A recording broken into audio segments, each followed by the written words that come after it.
গোপনে সদকা দেওয়া ব্যক্তি। রাসূল আকরাম সাল্লাল্লাহু আলাইহি ওয়াসাল্লাম একটি ঘটনা বলেছেন।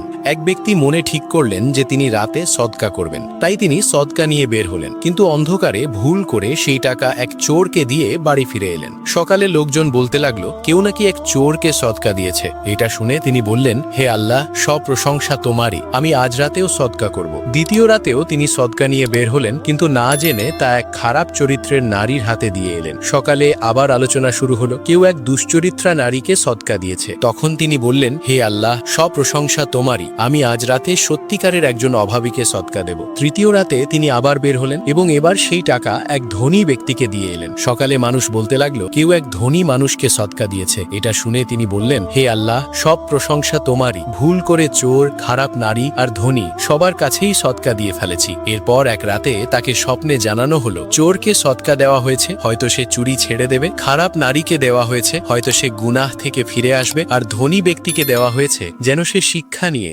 নিজেও আল্লাহর পথে দান করা শুরু করে। আল্লাহ বান্দার আন্তরিকতা দেখেন, শুধু বাহ্যিক ফল নয়। খাঁটি নিয়তে দেওয়া সদকা কখনো নষ্ট হয় না, কারণ মানুষের হৃদয় বদলানোর ক্ষমতা একমাত্র আল্লাহরই আছে। সুবহানাল্লাহ।